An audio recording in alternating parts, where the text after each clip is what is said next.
depends on what time you're watching this. I'm here with Hillsborough County Athletic Director, Mr. Lanness Robinson. Appreciate your time. No problem. We're going to have a informal conversation. We've got some questions we got lined up for Mr. Robinson. He's been gracious enough to give us his time and give us his insight on a couple of things that we want to know.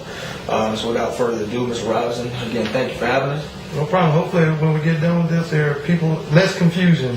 That's the whole point. It's less confusion. Explain the duties of the County Athletic Director, you, yourself, and what you do on a daily basis. Okay. I oversee the operations sides of the athletic program, meaning I'm responsible for scheduling, I'm responsible for transportation, officials,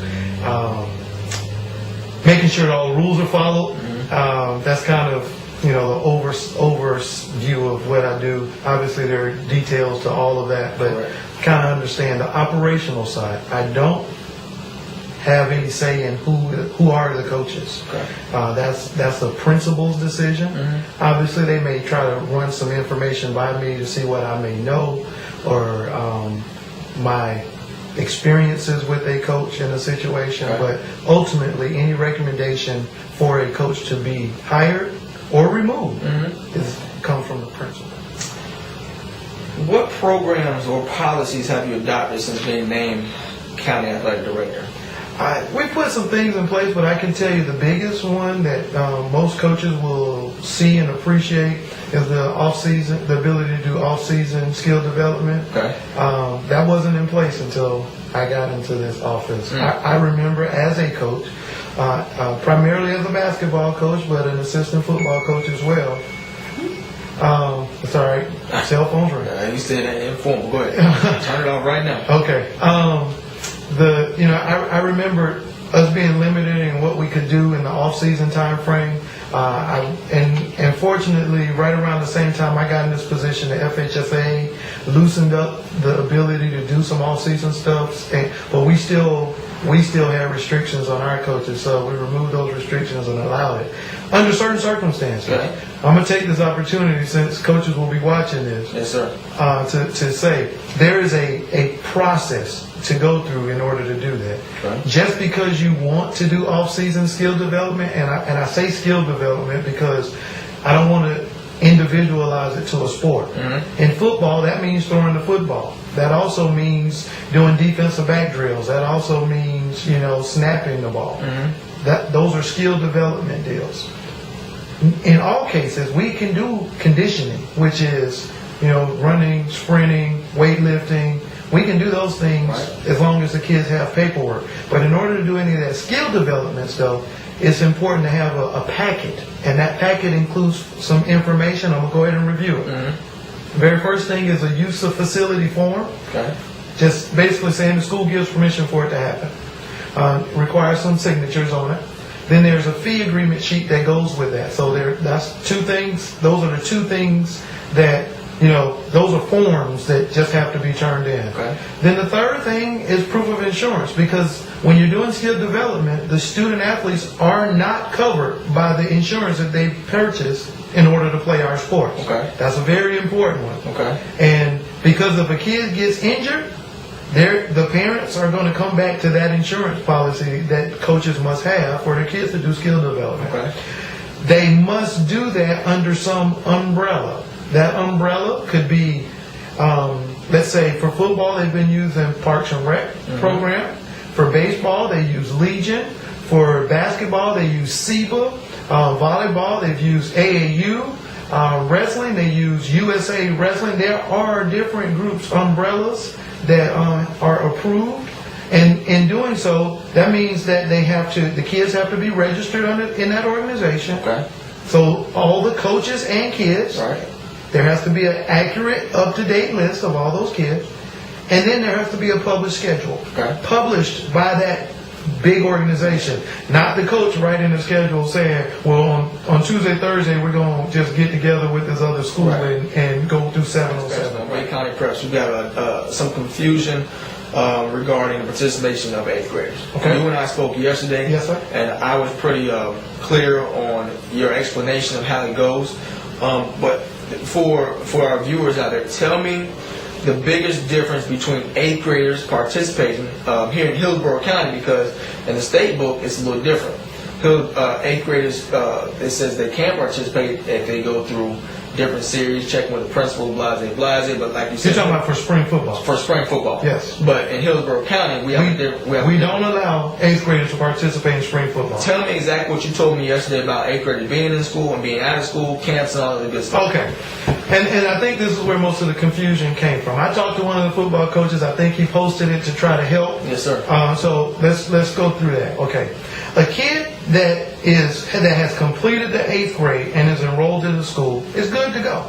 Okay. Because they have a school that they identify with. Completed the 8th grade. Completed the 8th grade. Okay. That means today is the last day of school when we're taping this interview. Yes, sir. I believe middle schools are getting out at 1:15. Okay. They have now officially completed the 8th grade. Okay.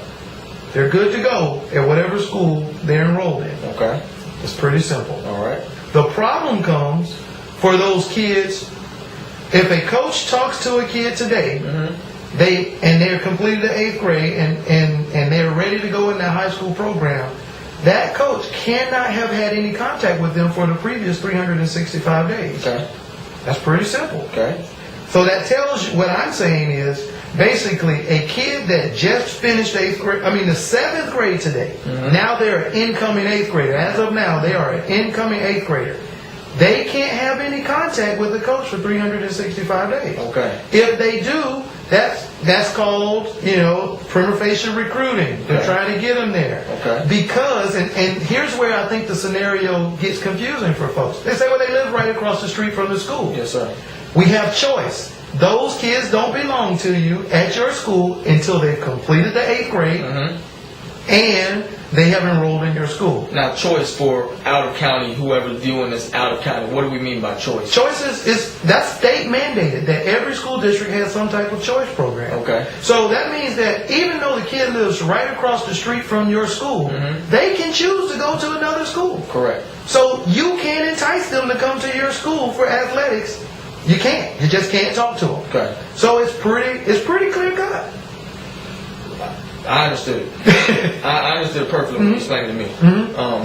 Did you explain it? Just now. Okay. Yeah, it's pretty clear cut. You can't have any contact for 365 days. Now, go to the scenario of Camps. perfect. A coach works a camp. Coach works at camp. And let's say they work at, and I'm not going to say, that school that is orange and blue, since you probably can see all my garnet and gold. All right, let's go to the Garden and Gold camp then. They work at Florida State's camp. Okay. And they're at this camp, and there's a kid that was an incoming 8th grader that lives across the street, because there's two different scenarios. Lives across the street, if by natural, transition, they would go to your school. That's fine. They can still go to your school. But initially, they're ineligible because you've had contact with them. Right. Now, you send up the form to the FHSAA, they're going to grant them eligibility in most cases because they would be going to your school anyway. But there's a step that you have to do. That doesn't always happen. So, now let me give you the second scenario. Okay. You work with a kid, at a coach's at a camp, they work with a kid that is not zoned to go to their school. Now you got a problem. You got a problem. That kid's ineligible. And even when you send it up, they're going to still be ineligible. Okay. Because they had to choose to come to your school. Because of choice, really, high school coaches need to stay away from incoming 8th graders. Okay.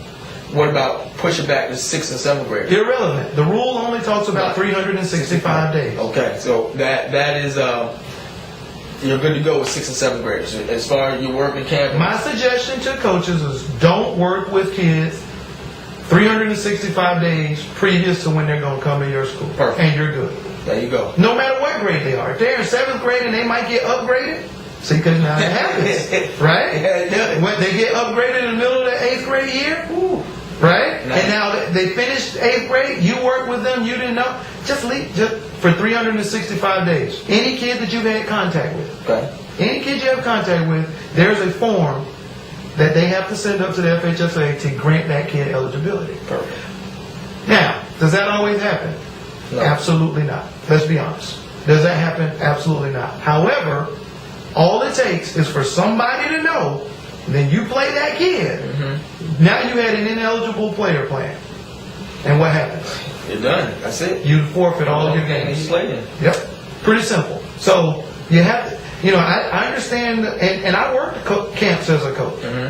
But you have to understand that those kids you had contact with, just turn it in. Okay. Just turn it in. Turn in the information. Let them rule them eligible so you don't have a problem.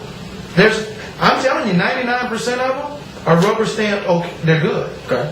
Which that's part of the conversation that I don't think was had, and I'll take the blame for not saying that part of it. 99% of them are good, but there's a process that's not followed, and if you don't follow the process, now you're jeopardizing wins or losses, forfeiture, and if you haven't done that process, when it's found out, that kid is ineligible for 365 days from then.